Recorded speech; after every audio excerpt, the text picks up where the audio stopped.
विषय है राजनीति शास्त्र खंड आ। आपको बता दें 12वीं कक्षा का जो राजनीति शास्त्र का विषय है, इसके 2 खंड है। अगर आप एसवीपीडी प्रकाशन का पुस्तक खरीदे हैं, ये राजनीति शास्त्र अलग अलग कलर में होगा, तो इसी में 2 वॉल्यूम होगा। यदि वॉल्यूम अ की बात करते हैं तो 1947 ईस्वी में हमारा देश भारत आजाद हुआ और आजादी के बाद भारत में किस किस प्रकार के बदलाव आए शासन व्यवस्था में, सरकार ने देश के चहुमुखी विकास के लिए कौन कौन से कार्य किए, उसके बारे में चर्चा है। मतलब यूं समझो कि राजनीति शास्त्र का वॉल्यूम 1 मेरे ख्याल से पूरा आधुनिक भारत का इतिहास ही है। अगर पढ़ोगे तो विषय मानने वाले तो कहेगा राजनीति शास्त्र है, लेकिन हमसे पूछा जाए तो मैं कहूंगा ये भारत का राजनीतिक इतिहास है। और खंड बा 1945 ईस्वी में सेकेंड वर्ल्ड वॉर खत्म होता है और 1945 ईस्वी के बाद विश्व में क्या क्या बदलाव आते हैं, क्या क्या परिवर्तन आते हैं, उस बात का उल्लेख है। और वह भी कहने के लिए राजनीति शास्त्र है, देखा जाए तो विश्व का राजनीतिक इतिहास ही है वो भी। इसमें 2 खंड हैं। एक में पूरे भारत के बारे में पढ़ना है कि 1947 में हमारा देश भारत आजाद हुआ, पंडित जवाहरलाल नेहरू भारत के प्रथम प्रधानमंत्री बने। पंडित जवाहरलाल नेहरू ने देश के सर्वांगीण विकास के लिए कौन कौन से कार्य किए। उसके बाद शास्त्री जी बने तो उनके कार्यकाल में कौन कौन से काम हुआ। फिर इंदिरा गांधी बनी, मोरारजी देसाई बने, पुनः इंदिरा गांधी बनी, फिर राजीव गांधी बने, पुनः विश्वनाथ प्रताप सिंह बने ना, फिर नरसिंह राव बने, इंद्र कुमार गुजराल बने, एचडी देवगौड़ा बने, अटल बिहारी वाजपेयी बने। उससे पहले बीच में ही चंद्रशेखर सिंह बने थे। अटल बिहारी वाजपेयी लगभग 3 कार्यकाल तक रहे। हाँ, पहला 13 दिन, दूसरा 13 महीना, तीसरा 5 साल। उसके बाद लगातार 2 टर्म हमारे डॉक्टर मनमोहन सिंह रहे और नरेंद्र दामोदर दास मोदी लगातार दूसरे टर्म में चल रहे हैं। तीसरे टर्म की बात तो मैं नहीं कर सकता, लेकिन भारत के जो भी प्रधानमंत्री बने उन्होंने अपने शासन काल में भारत में क्या क्या चेंजिंग किया, क्या क्या बदलाव किया, उसी बात को हमें क्या करना है, पढ़ना है। और सेकेंड में क्या पढ़ना है, तो 1945 में जो सेकेंड वर्ल्ड वॉर खत्म हुआ, वहां विश्व के सभी देश 2 गुट में बंटकर लड़ाई लड़ रहे थे। अमीर देशों के गुट का नाम था मित्र राष्ट्र और गरीब देशों के गुट का नाम था धोरी राष्ट्र या केंद्रीय शक्ति। लेकिन जैसे ही सेकेंड वर्ल्ड वॉर 1945 में समाप्त होता है तो मित्र मित्र ना रहे, शत्रुता के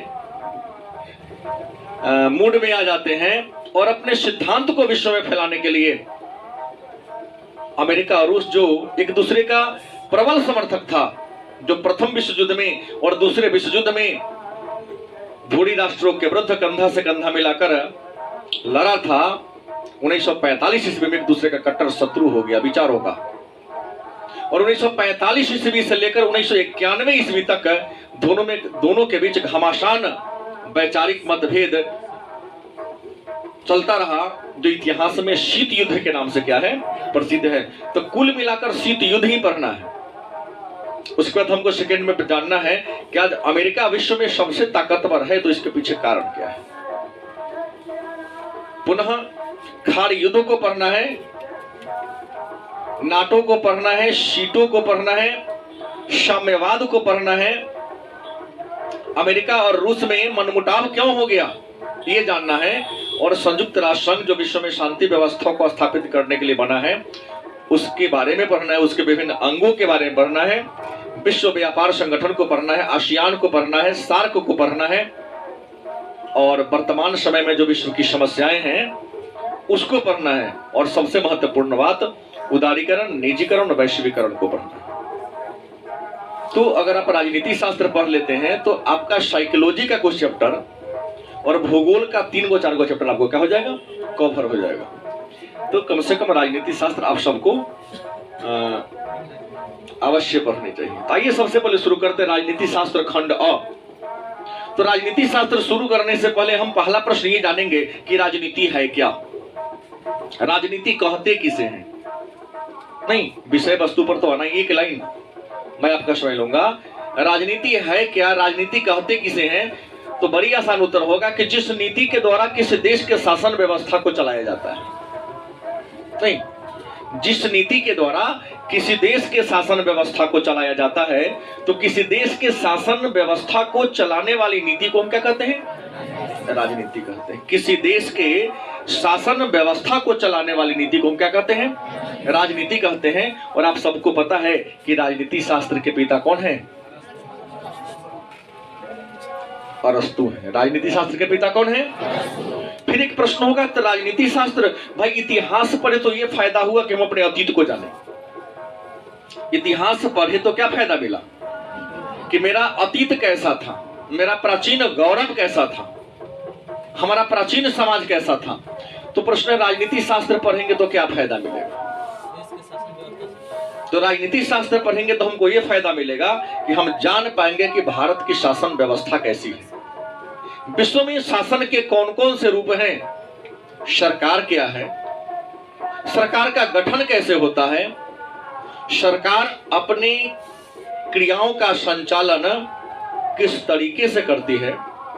नहीं, इन सारे बातों को यदि आपको जानना है तो राजनीति शास्त्र क्या करना पड़ेगा, पढ़ना पड़ेगा। और बिना राजनीति के ज्ञान के आपके जीवन क्या है, अधूरा ही है। अगर ज्ञान रूपी जीवन की बात करते तो क्या है, अधूरा है, और अपना ऑलराउंड डेवलपमेंट भी आप नहीं कर सकते हो। तो ये राजनीति शास्त्र खंड अ, हमारा जो पहला चैप्टर है, राष्ट्र निर्माण तथा उसकी समस्या। चैप्टर नंबर 1 है, जिसका नाम क्या है, राष्ट्र निर्माण तथा उसकी समस्या। राष्ट्र निर्माण, राष्ट्र कहो, अंग्रेजी में नेशन कहो, या हम लोग आम बोलचाल की भाषा में देश कहते हैं। तो राष्ट्र के निर्माण में, किसी देश को बनाने में, निर्माण मतलब क्या होता है, बनाना, किसी देश को बनाने में कौन कौन सी समस्याएं आती हैं, इस बात को हमें देखना पड़ेगा। राष्ट्र निर्माण के बात को समझने से पहले एक लाइन जान ले। आप छोटे बच्चे नहीं हैं, बड़े हो चले हैं, लगभग 17-18 साल आप सबका उम्र है ना। तो आपके पिताजी नया घर बनाते हैं आपके लिए, या वो अपने लिए बनाते हैं, तो आप फील करो कि आपके पिताजी जब घर बनाने चलते हैं तो उनके सामने कौन कौन सी दिक्कतें होती हैं। तो एक घर बनाने में जो दिक्कत होता है, जो समस्याएं आती है, जो विघ्न पैदा होता है, वही विघ्न, वही व्यवधान, वही अड़चने किसी राष्ट्र के निर्माण में होता है। जैसे घर बनाना हो तो हम पहले क्या करते हैं कि भूमि का एक्वायर करते, भाई मेरा जमीन का सीमा कहां से कहां तक है। हमारा देश लगभग 200 वर्षों तक अंग्रेज का गुलाम था। अंग्रेजों को क्या सूझा कि 15 अगस्त 1947 को हमारे देश को क्या कर दिया, आजाद कर दिया। खैर कारण बहुत था, आजाद, एक विद्वान लिखते हैं यदि आजाद नहीं करता तो इंडिया स्वतः आजाद हो जाता, क्योंकि इंग्लैंड में वो पावर नहीं रह सकी थी अब कि इंडिया को गुलाम बना के रख सके, क्योंकि भारत के लोगों में राष्ट्रवाद की भावना उग्र रूप धारण कर ली थी। तो प्रश्न है, बंटवारा तो हुआ लेकिन आधी अधूरी खंडित आजादी हमें मिली, क्योंकि भारत 2 राजनीतिक खंडों में बट गया। भारत के पश्चिम में पश्चिमी पाकिस्तान, जिसको आज हम पाकिस्तान कहते हैं, और भारत के पूर्व में पूर्वी पाकिस्तान, जिसको बांग्लादेश के नाम से जानते हैं। तो पहले बात हुई कि सीमा बना लो, कहां से कहां तक इंडिया की सीमा है। सीमा बनाने बहुत भयंकर मारपीट हुआ। आपके पिताजी घर बनाने, तोरे जमीन है, पड़ोसी टांगा रह देगा, मालूम कहला। हमसे पूछा कि सर ऐसा क्यों होता है, मेरा ही घर है, जमीन है, पिताजी घर बना रहे हैं, पड़ोसी लठा लाठी कैसा कैसी करने को तैयार है। लेकिन पीछे कारण है, वो सोचता है कि तो मरई में रहता था, झोपड़ी की जगह महल इसका बनने जा रहा है, ऐसा षड्यंत्र रच दो इसका महल बने में न करे, हम अमीर रहे, गरीब के गरीब रह जाए। शायद हमारा सोच ये है कि तुम्हारा पड़ोसी भी नहीं चाहता कि तू आगे बढ़ो, इसलिए तुम जब घर बनाने जाते हो, मरई की जगह महल खड़ा करने जाते हो, तो वह अड़चन डालने का प्रयास करता। चलो 10 दिन कर कमा के बढ़ा ना। हमारा देश आजाद हो रहा था, इस समय हमारा पड़ोसी उत्तर से चीन, पश्चिम से हम कह सकते हैं उत्तर पश्चिम में पाकिस्तान, अड़चने डालना हमारी सीमा नहीं यहाँ तक है। दूसरा, घर बनाने के लिए हमें ईंट, सरिया, गिट्टी, सीमेंट, बालू और उस सारे चीज को संगठित करके एक सुंदर सा नक्शा बनाने के लिए, घर को व्यवस्थित करने के लिए कि किचन कहाँ होगा, बाथरूम कहाँ होगा, डाइनिंग हॉल कहाँ होगा, एक अच्छे इंजीनियर की जरूरत होती है। तो देश आजाद हुआ। आजादी के समय भारत के सामने बहुत सारी समस्याएं थी, देश में बहुत सारी समस्याएं थी कि देश का निर्माण कैसे किया जाए। कार्यकर्ता तो बहुत थे, लेकिन उस घर को सुंदर डिजाइन बनाने वाले व्यक्ति का चयन हो जाए तो वह देश को बढ़िया से क्या कर लेगा, चला लेगा। हालांकि संविधान सभा में तय हुआ कि आखिर देश में बहुत सारी समस्या है, इन समस्या को सुलझाने का जिम्मा कौन लेगा। 3 आदमी खड़ा हुआ, कई लोग। संविधान सभा में 3 नाम आया, सरदार वल्लभ भाई पटेल, आचार्य जेबी कृपलानी और जवाहरलाल नेहरू। दावेदार तो मोहम्मद अली जिन्ना भी थे, लेकिन तब तक 3 जून योजना के द्वारा देश का विभाजन हो चुका था, अब वह दावा नहीं कर सकते थे। संविधान सभा के सर्वाधिक सदस्यों ने देश के विकास की जिम्मेवारी सरदार वल्लभ भाई पटेल के हाथ में सौंपने का निर्णय लिया था कि नहीं, ये कुशल शिल्पकार होंगे भारत रूपी बिल्डिंग को बनाने में। लेकिन राष्ट्रपिता महात्मा गांधी के दिमाग में क्या सूझा, होता है ना कि जो आदमी एक अच्छे में इंजीनियर, अच्छे मिस्त्री जो ज्यादा शुल्क लेता है तो उससे दुगुना आपको बचत करा देता है। और कुछ ऐसे हैं लोग, इंजीनियर को जितना दिखाने में खर्च लगाएंगे उससे कम, उतना कहता बालू सीमेंट हम खरीद लेंगे तो एक रूम बन जाएगा। लेकिन कम दिमाग वाला इंजीनियर शायद, मिस्त्री शायद कम पैसा लेता है, दीवार तो जोड़ता है लेकिन एको को ईंटा सीधा ना होता है, थोड़ा टेढ़ टाढ़ करिए देता है। तो गांधी जी को क्या सूझा हमें तो नहीं पता है, क्योंकि वो तो महान थे, हमारे राष्ट्रपिता हैं। तीसरी वरीयता के व्यक्ति हमारे नेहरू जी को भारत का क्या बना दिया, प्रधानमंत्री बना दिया। खैर जो बना, जो प्रश्न आया तो समस्या क्या थी, ठीक है। इस्माइल मेरठी का एक शायर है, सरहिंद ने आलम पे अकवा में आलम काफिला, काफिले बसते गए हिंदुस्तान बनता गया। आजादी के समय भारत में सबसे बड़ी समस्याएं थी सांप्रदायिकता की समस्या। एक विद्वान लिखते हैं, नेहरू सब रंग की टोपी पहनते थे, जरूरी भी था। मुस्लिम बस्ती में जाएंगे तो मुस्लिम टोपी पहनना पड़ेगा, इसलिए पहनना पड़ेगा ताकि उनको लगे कि ना नेहरू जी हमारे लिए सोच रहे हैं। दलित बस्ती में जाएंगे तो दलितों के अनुसार इनको बिहेव करना पड़ेगा ताकि दलित समझे कि नहीं हमारा अपन है। आदिवासी के कॉलोनी में देखते हो नेता लोग ऐसा चरित्र करते हैं, नरेंद्र मोदी भी करते हैं। आदिवासी बहुल इलाका में जाते तो आदिवासी के वेशभूषा चिड़ै के पांख लगा लेते हैं देह में। उनको लगता है कि ना हमारे पर्व त्योहार में भी ये रुचि लेते हैं, मतलब मेरे लिए क्या है, अच्छे हैं। नेहरू जी लाया गया, देश के विकास की जिम्मेवारी इनके हाथ में लोगों ने सौंपा और इन्होंने देश के विकास के लिए भारत के लोग जो यत्र तत्र बिखरे हुए थे उनको एक जगह ला करके उनके विकास करने का जिम्मा उठा लिया। एक अमेरिका के लेखक लिखते हैं कार्ल डायस कि जैसे हमने उदाहरण दिया है ना कि घर बनाने के लिए ईंट, पत्थर, लकड़ी, लोहा, सीमेंट से भवन बनाया जाता है, इसी तरह किसी राष्ट्र का निर्माण या राष्ट्र रूपी भवन का निर्माण विभिन्न जाति, धर्म, संप्रदाय, क्षेत्र के लोगों को संगठित करके ही बनाया जा सकता है, क्योंकि कोई भी ऐसा गांव या कोई भी ऐसा राष्ट्र नहीं है जहां केवल एक ही समुदाय के लोग निवास करते हो। और दूसरी दुनिया का सबसे अधिक विकासशील देश कोई है तो वह कौन है? इंडिया उस समय भी था और आज तो है ही। अब है राष्ट्र निर्माण की बात करते हैं तो राष्ट्र निर्माण की अलग अलग बातें हैं। कुछ लोग ऐसे हैं जो राष्ट्र का निर्माण लोकतांत्रिक तरीका से करते हैं। किस तरीका से? कुछ लोग राष्ट्र का निर्माण लोकतांत्रिक तरीका से करना चाहते हैं, तो कुछ ऐसे हैं जो राष्ट्र का निर्माण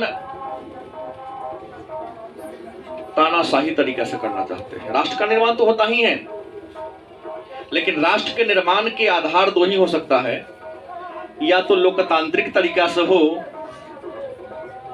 या मतलब समाजवादी तरीका से, या दूसरा कौन होगा? तानाशाही तरीका से। अब लोकतांत्रिक तरीका से मतलब क्या हो गया? तो पहले हमको लोकतंत्र की परिभाषा जानना होगा। लोकतंत्र है क्या? तो लोकतंत्र शासन का वह रूप है जिसमें जनता के द्वारा चुना गया प्रतिनिधि जनता पर शासन करता है। लोकतंत्र शासन का वह रूप है जिसमें जनता के द्वारा चुना गया प्रतिनिधि किस पर राज करता है? जनता पर राज करता है। और लोकतंत्र की सबसे अच्छी परिभाषा अमेरिका के राष्ट्रपति अब्राहम लिंकन ने दिया था। Democracy is the rule of for the people by the people of the people is called democracy. लोकतंत्र शासन है जनता का, जनता के लिए, जनता के द्वारा। तो लोकतांत्रिक तरीके से यदि किसी राष्ट्र का निर्माण किया जाता है तो उसमें जनता की भावनाओं का पूरा पूरा कद्र किया जाता है। भारत में लोकतंत्र की स्थापना करने की बात की गई, इसलिए भारत सरकार ने या संविधान सभा ने हम बात कर लें तो भारत को धर्मनिरपेक्ष राष्ट्र घोषित कर दिया, समाजवादी राज्य घोषित कर दिया नेहरू ने। अब वो है कि भाई भारत इतना बड़ा देश है तो इसको धर्मनिरपेक्ष काहे घोषित किया? इसलिए किया कि अगर किसी एक धर्म को राष्ट्रीय धर्म का दर्जा मिल जाता तो यहाँ जन विद्रोह क्या होता? ज्यादा फैल जाता। तो जनता विद्रोह ना करे, सबको समान अवसर मिले, किसी प्रकार का भेदभाव उत्पन्न न हो, इसलिए समाजवादी लोकतंत्र के साथ साथ भारत में धर्मनिरपेक्षता की नीति अपनाई गई। सीधा कह दिया गया धर्म तुम्हारा निजी मामला है, सरकार किसी के धार्मिक मामला को में हस्तक्षेप नहीं करेगी और उसके डेवलपमेंट करने के लिए कोई रुपया खर्चा भी करने वाली। तुम्हें अपने धर्म का विकास करना है तो स्वयं खर्च करो। लेकिन दूसरी ओर हम बात करते तानाशाही तरीके से, अगर हम आपको मिलाने का प्रयास करते न मिलते हैं तो बलपूर्वक आपके धर्म को क्या करेंगे? दबोच कर जहां चाहेंगे वहां पर क्या कर देंगे? बैठाएंगे। जैसे 1917 में क्रांति हुई थी ना, बोल्शेविक क्रांति। और बोल्शेविक क्रांति के नेता कौन था? लेनिन और स्टालिन। भले ही इन्होंने साम्यवाद की स्थापना की, लेकिन बलपूर्वक करने का काम किया था। इतना ही नहीं, नाजीवाद का नेता का नाम सुने होंगे। नाजीवाद को चलाया था हिटलर ने। फांसीवाद चलाया था कौन? मुसोलिनी ने। कौन चलाया था? इन सब ने बलपूर्वक क्या अपने सेना के बल पर लोगों पर अपने सिद्धांत को थोपा। आज्ञा मानो, विश्वास करो, आज्ञा मानो और युद्ध करो। हिटलर का नारा था, एक राष्ट्र एक नेता, था ना। यहूदियों ने हिटलर नासीवाद का विरोध किया। लिखता है विद्वान कि 50,000 यहूदियों को हिटलर ने तो हत्या करवा दिया।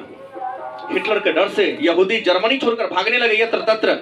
अमेरिका ने सपोर्ट किया, जहां पर इजराइल है वहां पर आकर बस गया। और विश्व में जहां तहां यहूदी थे हिटलर के डर से भाग रहे थे। तो अमेरिका के सपोर्ट से 1948 में एक देश बन गया, यहूदियों का देश, जिसे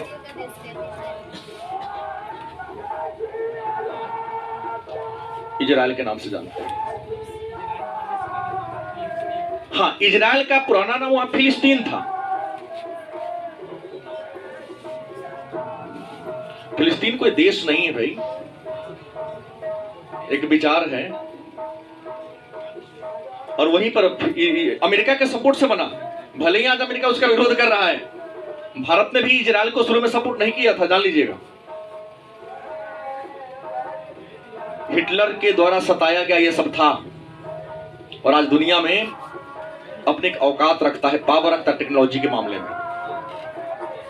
चाइना भी इसे पनाह लेता है, अमेरिका भी इसके विरुद्ध स्टेटमेंट देने से कई बार क्या होता है, रुकता है, फिर जाके बोलता है, और मुट्ठी भर उसकी आबादी है। तो कुछ लोग लोकतांत्रिक तरीके से किए, कुछ लोग क्या कर लिए, तानाशाही तरीके से कर लिए, लेकिन किया तो जरूर। बात समझ गए? हमने कहा था कि 14 अगस्त 1947 को, मतलब 14 अगस्त 1947 की एकदम रात्रि 12 बजे, रात्रि के 12 बजे, जहां पर सब जगह केवल के शून्य होता है, हमारे देश को आजादी मिली थी। कोई तारीख ही नहीं हो, ऐसा हुआ कि 12 बजे रात का क्या हो, तब 12 बजे रात को इसलिए आजादी दिया कि ना तो वह 14 अगस्त है, ना तो वह क्या है 15 अगस्त है। चारों जगह घंटा पर भी शून्य, मिनट पर भी शून्य, और सेकंड पर भी क्या था, शून्य ही था। गलत कि सही? और जीवन में सफल होना है तो अपने जीवन की शुरुआत शून्य से ही करो, जीरो से करो, यदि हीरो बनना है तो, क्योंकि तुम्हारे पास कुछ नहीं है, तो पॉकेट पूरा क्या है, यहां पर खोने के लिए कुछ नहीं है, लेकिन अगर थोड़ा भी कुछ करते तो जीवन में प्राप्त करने के लिए ही मिलेगा। और इस रात्रि को पंडित जवाहरलाल नेहरू ने एक भाषण दिया था। उस भाषण का जो शीर्षक था उसका नाम था भाग्य बंधु से चिर प्रतीक्षित भेंट। भाग्य बंधु से चिर प्रतीक्षित भेंट। रात्रि को इन्होंने क्या था, भाषण दिया, उसका क्या था, हेडलाइन था। इस भाषण में इन्होंने कहा था, इस विशाल राष्ट्र का आप लोगों ने हमें मुखिया बनाया, अपना सेवक हमको माना कि मैं आप सबकी सेवा बहुत अच्छा तरीका से कर सकता हूं, इसके लिए आप सबको क्या है, बहुत बहुत धन्यवाद। लेकिन यह ताज आप लोगों ने हमें दिया है, वह ताज फूलों का ताज नहीं है। जो घर हमको आप लोगों ने रहने के दिया है, वह घर में दीवार तो है, लेकिन एक भी दीवार ऐसा नहीं है जिसमें छिद्र न हो। चलनी से भी ज्यादा छेद अंग्रेजों ने भारत की अर्थव्यवस्था में कर दिया था। इस तरीके से भारत की अर्थव्यवस्था को लूटा था और समाज को तोड़ा था कि जिस घाव को भरने में जितना संसाधन की जरूरत चाहिए था, उतना संसाधन मेरे पास क्या था, नहीं था। तो आइए, पंडित नेहरू भाषण दे दिए और सबने कहा कि भाई कौन व्यवस्था हो, तो सीधे लोगों ने कहा कि भाई भारत में आप लोकतांत्रिक व्यवस्था को अपनाइए। कौन व्यवस्था को? लोकतांत्रिक व्यवस्था को अपनाइए। लेकिन नेहरू ने कहा कि लोकतांत्रिक व्यवस्था को तो अपनाएंगे, लेकिन एक शब्द हम ज्यादा जोड़ देंगे, लोकतांत्रिक समाजवाद को अपनाएंगे। और भारत का जो लोकतंत्र होगा वह कनाडा रूपी होगा। कौन रूपी होगा? यह संघात्मक व्यवस्था होगा। किसके आधार पर होगा? ब्रिटेन में भी राजतंत्रीय लोकतंत्र है, अमेरिका में भी लोकतंत्र है, लेकिन कनाडा का जो लोकतंत्र है वह विश्व के अन्य देशों के लोकतंत्र से थोड़ा सा क्या है, अलग है। और कनाडा के लोकतंत्र की विशेषता है कि वहां केंद्र सरकार को ज्यादा पावरफुल बनाया गया है। जैसे हमने इतिहास के पाठ 15 में कहा था, संविधान के 7वीं अनुसूची में विषय को 3 भागों में बांटा गया है।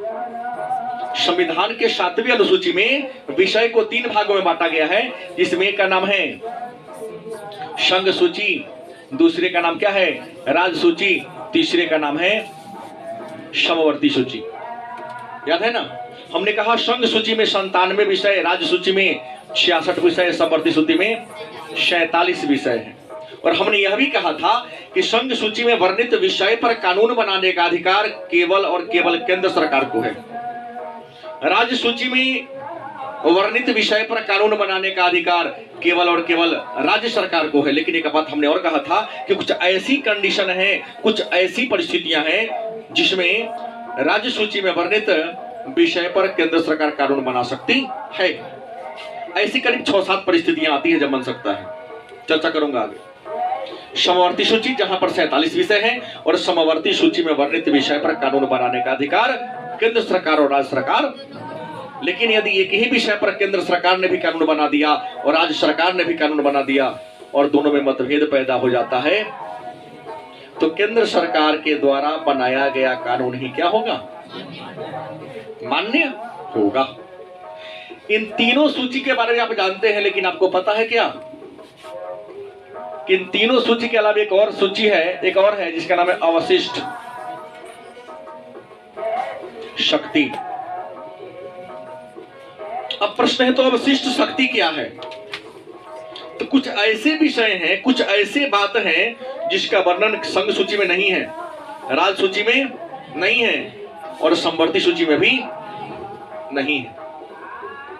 तो जिस बात का वर्णन इन तीनों सूची में नहीं है, बस समझ गए, उसका वर्णन जिस सूची में, उसका क्या नाम है? अवशिष्ट शक्ति। और भारत में अवशिष्ट शक्ति पर कानून बनाने का अधिकार किसके पास है? लेकिन अमेरिका में किसको है? नहीं ना। और अवशिष्ट शक्ति पर कानून बनाने का अधिकार भारत में केंद्र सरकार को है, अमेरिका में है। और भारत ने यह प्रेरणा कहां से लिया है? कनाडा से लिया है, क्योंकि कनाडा में भी अवशिष्ट शक्ति पर कानून बनाने का अधिकार, अवशिष्ट विषय पर कानून बनाने का अधिकार किसको है? और हमारे डॉक्टर भीमराव अंबेडकर ने भी कहा था कि केंद्र ज्यादा से ज्यादा शक्तिशाली होनी चाहिए। जिस घर में गार्जियन स्ट्रांग नहीं होगा ना, वो घर ठीक से नहीं चल पाएगा। बच्चे बिगड़ते तब हैं जब घर का स्तंभ थोड़ा सा लूज पड़ जाता है। घर का स्तंभ या पिलर तक टाइट हो तो बच्चा तो क्या, बच्चा का बाबा नहीं बिगड़ेगा। गलती बोला? नहीं बिगड़ेगा। है? गलती बोल दी है क्या? दम सही बोला। कहीं ना कहीं हमारी व्यवस्था लूज है, इसलिए हम ये करते हैं। आगे मुद्दा पर आते हैं। ये जो डेस्क स्टूल सब है ना, सब 12-13 स्टूल था मेरे पास। वही बच्चा मेरे यहाँ बैठा 3-4 साल बैठा, कहीं नहीं टूटा। राठौर सर का क्लास में बच्चा बढ़ गया, ले गए मात्र 5 से 6 दिन। 6 दिन में 6 को क्या हो गया? टूट गया। हमने उनको कहा कि सर आपके यहाँ टूट गया, मेरे यहाँ 3 साल से नहीं टूटा था। कई लोग भी कहते सर हमको, जिस दिन कोचिंग खोल उस दिन का ही डेस्क बेंच है मेरे पास। अन्य जगह लड़का निकलता गिराते उड़ाते निकला। हम जाना तो नहीं गिराओगे तो डेस्क बेंच का दाम ले लेंगे। एक लाइन में बच्चा निकल देख ला, तुम्हारा डेस्क स्टूल को निकल हुआ फेंका गया। अगर हमारा ये हमारे तो बिहार से पढ़ने नहीं देंगे। ये टीचरों पर निर्भर करता है। गलती की सही, आप सिखाते नहीं है उसको। बच्चा तो अज्ञानी है, इससे बच्चा की गलती में क्या करता हूँ? गार्जियन की गलती मानता हूँ। गार्जियन यदि संस्कार अच्छा दे, हम तुम्हारे गार्जियन है ना, हम तुमको उठने बैठने बोलने चलने का तौर तरीका निमन से सिखा देंगे तो गड़बड़ी करोगे। बच्चा तो ऐसा ही, उसको करने में क्या तो मजा आता है। नहीं, हमारा काम है सींचना। एक ने धीरे धीरे तय कहते हैं कि हर दिन चार्ज करते करते इतना फुल चार्ज कर दो कि मानसिक रूप से क्या एकदम हाँ ब्रॉड हो जाए। एक दिन में तो बना नहीं सकता हूं, लेकिन हर दिन थोड़ा थोड़ा कुछ कह कह के अच्छे व्यक्तित्व का निर्माण कर सकते हैं। तो राष्ट्र में बहुत सारी समस्याएं थी, एक दिन में सुधारना संभव। अरे जिस समय हमारा देश आजाद हुआ था उस समय देश में सुई बनाने वाली कंपनी नहीं थी। हमें सुई भी अमेरिका से ही अन्य देशों से भी आयात करना पड़ता था। कपड़ा नहीं था, ये नहीं कि आज भले ही भारतीय जनता पार्टी वाले कहते कि क्या किया कांग्रेस ने, तेरे बाप अगर घर के नींव खड़ा कर दिया है तो बेटा 2 मंजिला कर देगा, तो हम 2 मंजिला बना है रे छोटा, तू नींव करके दिखाओ, तो नींव करके दिखाओ। जिस समय कांग्रेस की सरकार बनी, आलोचना मैं भी करता हूं कांग्रेस का, लेकिन नेहरू की आलोचना नहीं करता हूं, इंदिरा की आलोचना नहीं करता हूं, गलत सही। नेहरू इंदिरा के बाद के जो उनके पीढ़ी आए, वह शायद उस भावना को नहीं समझ सके थे जो नेहरू ने किया था। जिस समय नेहरू हमारे पीएम बने, हमारे माननीय मोदी जी कहते हैं कि ये किया 70 साल में ये किया, तो जिस समय नेहरू थे, अगर उस समय मोदी जी होते तो शायद वो अभी कुछ नहीं कर पाते। नहीं, कश्मीर समस्या इस टॉपिक में समझाने वाला हूं, हल्ला मत करें। अरे आज नहीं होगा तो कल तो होना ही है। हर सिचुएशन के लिए कंडीशन अलग अलग होता है। अरे आज परिस्थिति आपके हाथ में, इसलिए आपने कश्मीर को ये कर दिया, लेकिन उस समय परिस्थिति क्या थी, अलग थी। वहां पर हड़पना आपके बस की बात क्या थी, नहीं थी, क्योंकि वहां सबसे बड़ी समस्या थी सांप्रदायिकता की समस्या। और दूसरी बात, जिस अधिनियम के द्वारा हमें आजादी मिली है, उस अधिनियम का नाम है भारत सरकार अधिनियम 1947। इस अधिनियम में कहा था कि जिस देशी रियासत को भारत में रहना है भारत में रहे, जिसे पाकिस्तान में जाना है पाकिस्तान में जाए, और जिसे स्वतंत्र रहना है वह क्या रहे। कि ना मोदी जी वहां रहते तो कर देते हैं। अब हैदराबाद की कहानी आने दीजिए भाई, पहले थोड़ा सा आगे बढ़ते। इसी चैप्टर में ही है, आपके सारे समस्याओं का समाधान चैप्टर में अवश्य है।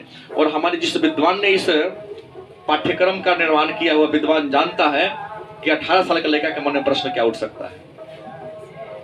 हमको तो ये कभी कभी होता है सच कि आखिर कितना विद्वान लोग है कि सिलेबस फिट कर दिए। सिलेबस बनाना आसान काम नहीं है कि 5 वर्ष की उम्र के बच्चों में क्या प्रश्न उठेगा, सिलेबस में ही डाले हुए, और आपके मन में जो प्रश्न उठता है ना, वो आपके सिलेबस में है। उससे ज्यादा आपके दिमाग में प्रश्न आ ही नहीं सकता है। तो निश्चित तौर पे बहुत बड़े विद्वान हैं जिन्होंने सेट किया है। चलिए, तो हमने कहा यहां पर देश जो आजाद हो गया, आजादी के समय देश की समस्या क्या थी। तो पहली समस्या थी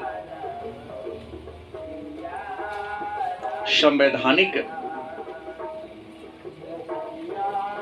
व्यवस्था। भाई संवैधानिक व्यवस्था को कैसे स्थापित किया जाए। क्या कानून किसे कहते हैं लोगों को पता नहीं था। एक बार हम नहीं कहे, बहुत बार बोले होंगे कहीं कि गाड़ी से आ रहे थे, बगल में पासवान चौक है, वहां पर मोड़ था, हमने इंडिकेटर जलाया, घुमा लिया, एक ठेला वाला ठोक दिया। हम गाड़ी रुके, थोड़ा सा बेचारा सहम गया। हम कहा ना जाइए ना, कोई दिक्कत नहीं है, जितना का संसाधन है उससे बेसिक हमारे भाईजार आप तोड़े हैं, अब जाइए कोई हम बनवा लेंगे। तो कह दिए जाइए, तो हमारा कहता है आप ही का गलती था, आप हाथ नहीं दे। चुप, क्या कहा, जब तो मूर्ख है, पढ़ा लिखा है नहीं, मुंह लगाएंगे तो उल्टा हमरे शिकायत होगा। हमने कहा कि लाइट जल रहा है वही हूं, तल वो बेचारा शर्माया थोड़ा, मतलब लाइट नहीं समझता, हाथ तो तब घुमाओ। तो कंपनी ने इंडिकेटर बेवकूफों के बनाया है, इसका मतलब क्या था, पढ़ा लिखा बेसी नहीं था, गलती की सही। हम कहा तू चल जा, कोनो दिक्कत नहीं। बेचारे की कम से कम 1 सप्ताह की कमाई 2500 होती, हम लेते हो बाल बच्चा हमें को शराब देता, उससे अच्छा कि 2500 रुपये अपने लगवा लेते हैं, वो भी खुश, हम ही दुखी मन से खुश। क्या कर सकते हो, लड़ने जाए लोग हमको हंसेगा, उसको नहीं हंसेगा, क्योंकि वो पढ़ा लिखा नहीं है। अब यहां देखिए, संवैधानिक जो आजादी के 70 साल के बाद भी इंडिकेटर नहीं समझ रहा है। जिस समय आजाद हुआ उस समय हमारे मात्र देश में 17% लोग ही पढ़े थे, शिक्षित थे। अब उसको यह सिखाना कि लाल बत्ती तक खड़ा हो, हरियर पर चले लाग, अब पियर पर सावधान कि लाल जरतो कि हरियर जरतो। यहाँ तक गाड़ी तेजी मारा, लोग कहता है महिला भैंसी में कौन अंतर नहीं है। सीधे रुक जाता है, गाड़ी वाला ठोक दिया तो घेर लिया, लल्ला का दे देना दे देना। रोड पर उजरा करिया के पेंट कैल है, लोग समझता है डिजाइन बनेले। जब उसका नाम है जेवरा क्रॉस, जहां उजला और ब्लैक का व्हाइट पेंट किया होगा रोड पर, वही सड़क को पार करना है। और यहाँ हमारे कुछ लोग ऐसे ऐसे महापुरुष, सुदामा जैसे महापुरुष कहना है कि सर जी बड़ा सुंदर डिजाइन बनावे छे, डिजाइन समझ लेता है नहीं। प्रिंस वहां जाके सेल्फी लेता है। मेरा कहना ये है, वहां दिक्कत थी कि संविधान कैसे लागू किया जाए।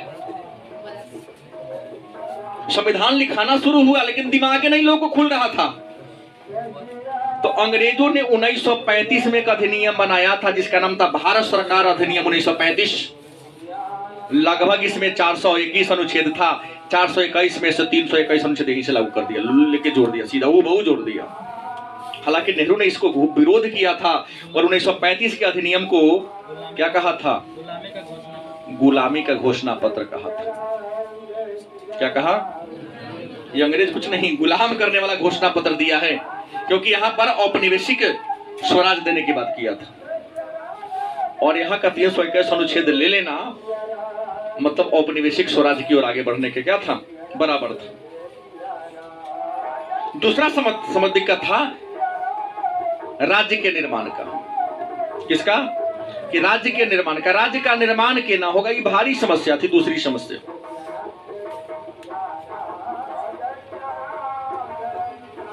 दिक्कत क्या था? राज्य के निर्माण का। नेहरू जो थे, नेहरू की बात कर ले तो वह कनाडा रूपी संघ बनाना चाहते थे। कैसा संघ? और कनाडा रूपी संघ कैसा हो तो पहले कह दिया हूं कि जहां केंद्र सरकार ज्यादा ताकतवर हो, राज्य सरकार थोड़ा सा क्या हो, कमजोर हो। तीसरा, राज्य का निर्माण कैसे हो तो आपको बता दें कि शायद आप पहले ही जानते थे या जानते हैं कि आजादी के समय भारत में 565 कहीं कहीं 562 देता है। 562 देशी रियासतें थी। अब कहोगे देशी रियासत का मतलब क्या होता है? तो देश के छोटे बड़े राजा महाराजा, भारत के जो राजा महाराजा का राज था उन्हें देशी रियासत कहा जाता था। क्या कहा जाता था? देशी रियासत। अब सबसे भारी बात थी कि अंग्रेजों का राज कै गो था? 11 गो राज था। कै गो राज था? 11 गो राज था। इन 11 राज्य के अलावे 562 कुछ बड़े बड़े कुछ छोटे छोटे राज्य थे जहां का शासन खानदानी राजा लोग चलाते थे। आजादी तो मिल गई, भाई कोई आराम कुर्सी पर बैठने के लिए भी आराम कुर्सी बनेले है, गद्देदार पर बैठा हुआ, कोई पर लकड़ी पर बैठ। बाप के मरने के बाद जेकर बेटा राजा बनेगा, फिक्स दिमाग मेंटेन कर लिया है, हम गधा भी रहेंगे तो हम ही राजा बनेंगे। ये कोई कोनो फिल्म देखे है ना हम, कुत्ता ओकर वारिस घोषित कर देता है, इंटरटेनमेंट। कुत्ता कोई अपना कुत्ता के नाम पर ही पूरा वारिस घोषित कर देता है। तो राजतंत्रीय व्यवस्था में राजा का बेटा अगर न हुआ, किसी को अपना उत्तराधिकारी, तो कुतबे राजा बन जाएगा, कुतबा झाव झाव करेगा। अब समझना पड़ेगा आम आदमी कोई कथी झाव झाव का मतलब क्या है इसका। बड़ा दिक्कत था। ये सिचुएशन वर्तमान के नेता को समझने में थोड़ी सी परेशानी है। जैसे आप लोग पापा जी पैसा देता है, फुर फुर फुर उड़ा दिए, लेकिन पापा जी 3000 कहां से लाते हैं यह तब पता चलेगा ना जब 1 रुपया कमाना पड़ेगा ना। अभी तो सब हवे में बउआता है, मुंह में धुआं घिंचता है, उड़ाता है, जानता कुछ है ही नहीं है अंदर, जो था वो उड़ा दिए। जो दिन अपना से खरीद के उड़ाना पड़ेगा उस दिन हिसाब किताब पता चलेगा कि तेल नून के दाम के ना होगा। देशी रियासतों के एकीकरण की बात थी भारी, तो उनको कहने का सर सीधे जाता बंदूक भिड़ा के सब मिला के ना मिला लेते। वो राजा था, उसको मनाना इस बात के लिए कि अब आप राजा न रहिएगा, राजा आप न रहिएगा, अब आपके राज्य में भी चुनाव होगा, लेकिन संविधान सभा में चुन के मनोनीत कर, नहीं चलेगा, जनता आपको वोट देगी। ऊपर दिमाग ठनका होगा, अरे तेरी जनता के नंबर चुनेगा, नहीं कहता हम कीड़ा मकोड़ा के तरह लतिया के रखे थे, अभी हमको तय करेगा कि हम अच्छा राजा, हम राजा अगला होंगे या ना होंगे। बड़ा दिक्कत वाला बात था। पता है राजा साहब विरोध किया कि सब होने वाला नहीं है। तो हमारे एक संस्था है जिसका नाम है संसद। क्या नाम है? संसद। और आपको 11 में भी पढ़ाया हूं, आज ही बता रहा हूं, बार बार चर्चा ही होता ही रहेगा। संसद के 3 अंग है, लोकसभा, राज्यसभा और राष्ट्रपति। लोकसभा में कहा गया कि जनता के द्वारा चुना गया प्रतिनिधि बैठेगा। जब देशी रियासतों ने बात किया कि हम कहां जाएंगे अगर ना चुनाव जीते तो, हम तमाम अधर्म किए हुए जनता के साथ, जब चुनाव में खड़ा होंगे तो कौन वोट देगा? नहीं देगा, नहीं। तो सरकार ने वादा किया कि आपके लिए वो अलग सभा बना देते हैं, उसका नाम क्या होगा? राज्यसभा। राजाओं महाराजाओं की सभा होगी। इस सभा के जो भी प्रतिनिधि होंगे उन्हें आम जनता वोट क्या करेगी? सही बात तो है। फिर भी में आप चुनाव में हार गए, तब 12 को हमारे पास पावर है, राष्ट्रपति को पावर दिया जाएगा, आपको नॉमिनेट कर दिया जाएगा। तो इन सबको खुश रखने के लिए देखो कितना दिमाग सबका आगे बढ़ रहा था कि हर समस्या का समाधान करते चल रहे थे, भले ही आज हमको आसान लग रहा है। तो इन देशी रियासतों को मिलाने के लिए एक नया सभा बनाया गया। उन देशी रियासतों मतलब राजाओं महाराजाओं के सभा का नाम दिया गया राज्यसभा। कहा गया, व्यवस्था किया गया कि आप उम्र में जब बुजुर्ग हैं तो आपके सभा का नाम होगा बुजुर्गों का सदन, वरिष्ठ सदन, द्वितीय सदन आपका नाम होगा। हाँ, हाउस ऑफ लॉर्ड, इंग्लैंड के हाउस ऑफ लॉर्ड के समान होगा, आप मालिके रहिएगा। एमपी विधायक साहब का पावर क्या होगा? पद के अनुसार क्या होगा? थोड़ा ऊपर होगा। बात समझ गए? कोई भी काम करने से पहले, कानून बनाने से पहले आप सबकी सम्मति हम अवश्य लेंगे, तब जाके सब माना। एहू में सब माना, 3 को माने में नहीं किया। तो चर्चा करके क्लास में करेंगे। 3 को माने में नहीं किया। हरि सिंह हैदराबाद और जूनागढ़ कहा कि ना हम आजादे रहेंगे, न पाकिस्तान में जाएंगे न हिंदुस्तान में जाएंगे, भाई हम तो आजाद रहेंगे, राजतंत्र है, राजा की तरह रहेंगे। फिर सिचुएशन क्या हुआ चर्चा कल के क्लास में होगी। तीसरी समस्या थी हमारे देश में सामाजिक व आर्थिक न्याय की। तीसरा काम करना यह था कि सामाजिक और आर्थिक न्याय कैसे हो। समाज में जाति के नाम पर, धर्म के नाम पर, अमीरी गरीबी के नाम पर भेदभाव था। तो समाज में समानता कैसे हो, तो आपको भारतीय संविधान के प्रस्तावना में 5 प्रकार की स्वतंत्रता की बात की गई है। सामाजिक, आर्थिक, राजनीतिक, इन सब प्रकार की समानता को स्थापित करने की बात किया। सामाजिक समानता को स्थापित करने के लिए ही अनुच्छेद 17 में अस्पृश्यता मतलब छुआछूत का अंत किया गया है। अनुच्छेद 18 में उपाधियों का अंत किया गया है। कब किसी को कैसर, हिंद, सर, नाइटहुड, ये सब चौधरी, ठाकुर, ठकराल का उपाधि क्या होगा? नहीं मिलेगा।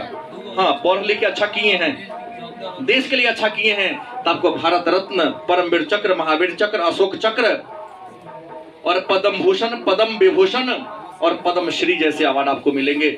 बाकी कहिएगा हम गांव के राजा है, तो हमारा कहे मालिक, सेठ जी, लॉर्ड, गुमस्ता, ये सब चलने वाला अब, क्योंकि ये शब्द सामाजिक भेदभाव का क्या है?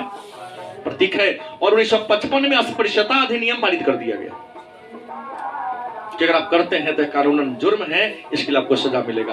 और आर्थिक न्याय को स्थापित करने के लिए कहा गया कि अमीर पर टैक्स लगा दो और गरीब को टैक्स क्या कर दो? फ्री कर दो। फिर भी उसका काम नहीं चलता है।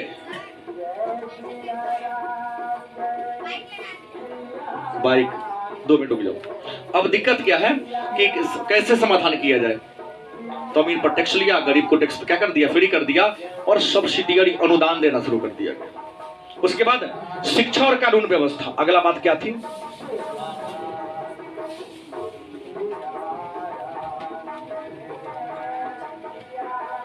लोग पढ़ेगा लिखेगा तब ना कानून को जानेगा। शिक्षा कैसे लागू किया जाए, क्योंकि इस समय मात्र 13% के लोग ही आसपास पढ़े थे, सॉरी 17%। यहाँ मात्र 17% लोग पढ़े थे। जब तक सब पढ़ेगा नहीं तब तक बढ़ेगा कैसे? और कानून को कैसे लागू, कैसे लोगों को समझाए कि सड़क के बाएं किनारे चलना है, लाल बत्ती देकर खड़ा हो जाना है। आपको बड़ा आसान लगता है कि ये सही कौ भेल, लेकिन जिस लड़का को पहला बार कौन सिखाया जाता है, लिखता लेता फिर भूल को के ना लिख भूल जाता है ना। तो शिक्षा और कानून व्यवस्था को लागू करने की समस्या थी। अगला समस्या थी विदेश नीति। क्या थी? मतलब पड़ोसियों के साथ जो नीति होती है उस नीति को क्या कहता है? विदेश नीति। कि हमारी विदेश नीति कैसन बनाए कि कभी अगल बगल वाला से लड़ाई झगड़ा ना हो, क्योंकि पड़ोसी अच्छा होगा तभी हम अच्छा डेवलपमेंट कर सकते हैं, अन्यथा मेरा विकास क्या होगा? ठीक ठाक तरीका से क्या होगा? नहीं होगा। और अगली समस्या थी विदेश नीति की। तो विदेश नीति की समस्या का भी क्रमिक रूप से समाधान किया गया। अब इसके बाद तो भी क्या क्या आता है वो चर्चा हम कल के क्लास में करेंगे।